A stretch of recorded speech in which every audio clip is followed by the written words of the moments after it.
What's up, everybody? You just haven't seen this project in a while just because of the weather.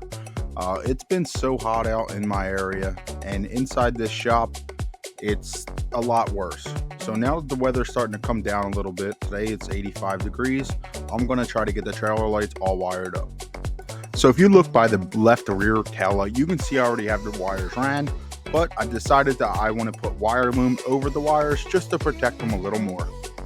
Now, if this is your first time watching any of my videos, this was originally a boat trailer with a 17-foot boat on it, which I drug off, cut up, sold the motor to, and started to make this a motorcycle trailer. Alright, if you're going to use a solid wire loom, and what I mean by a solid wire loom is there's no cut in the middle to just slide the wire in. It has to be slid all the way through. Do yourself a favor and get a fish stick. It makes going through a lot faster. You could sit there with the wire the whole time and pushing it in and doing all that nonsense. But when you do it this way, it moves a lot faster.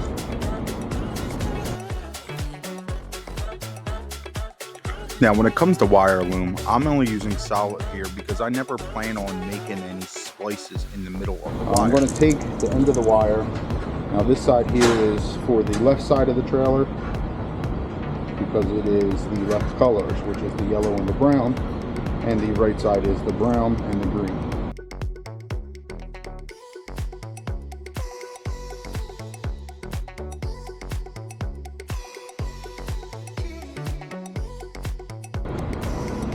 We're going to just tape the head on.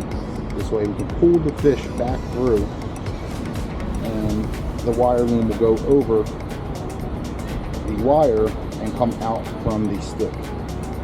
Again, this is just going to save you a bunch of time rather than trying to fight this flexible wire through the loom.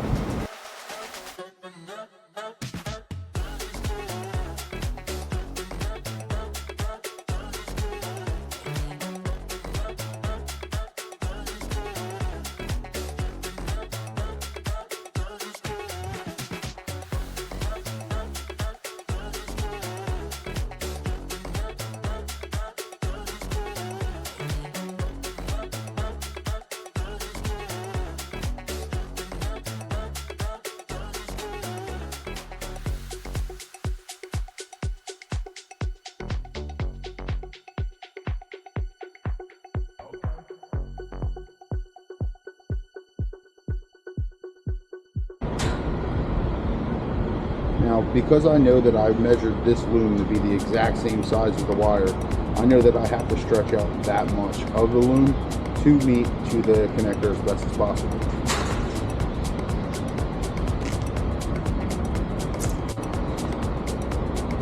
Alright, so now that I have the heat shrink butted up against the connector, you can see it just looks like a way more professional of a finish. Now, I'm not saying I'm a professional, but anytime I can do something the right way, I will.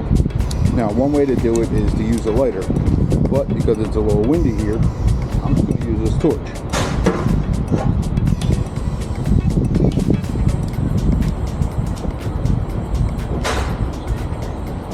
Now, you want to be sure you don't melt the connector, the wire, or anything like that.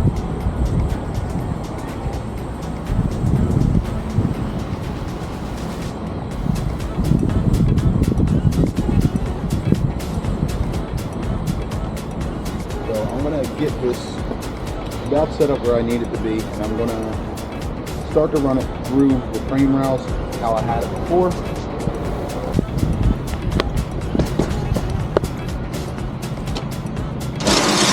Alright, so I ran through the square tubing. I know it's going to be hard for you to see. I'm going to real quick just show you underneath. So I came through the square tubing with them. If you don't have availability to a fish stick like this, to this clamp right here, which the trailer has provided, use a coat hanger, and then run down to the next one and the next one. Fit through your loom, tape a piece of wire to it and push it through. It'll make your life easier than fighting the wire through it. Now, being that this is a tilt trailer, in my case, I just want to leave some slack right where the trailer pivots, because you don't want to have it too tight and rip your wire or anything like that, because you're just opening up new headaches. Make sure that you go down the line, even though the supports on the trailer are there. Put a zip tie on them as well. This way the wire can't move frontwards, backwards, anything like that. Keep it as secure as possible.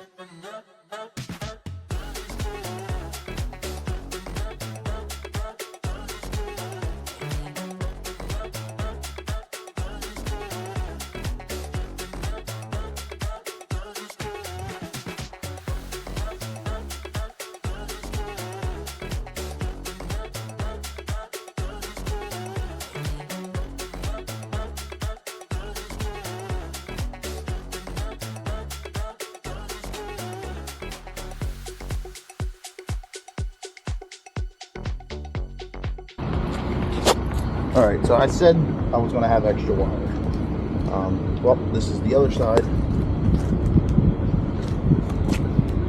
Now, I said in the earlier that I was going to have extra wire and extra wire loom.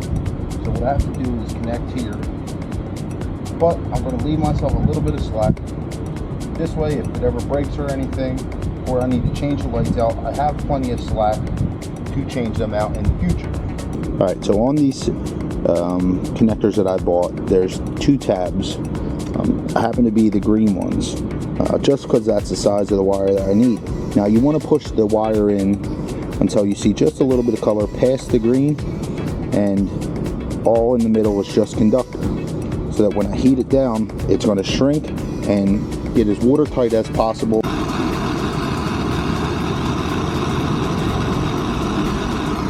Alright, that looks good. I can see that the solder melted enough. If you ever want to check it, you can just squeeze a little bit and it should be nice and soft. Now, if you don't have heat shrink when you're doing something like this, I just overheated this wire loom a little bit and it melted. So what I'm going to do is just put a little tape around it. Again, none of this is necessary. I just like overdoing some things. Wrap it in electrical tape as tight as possible.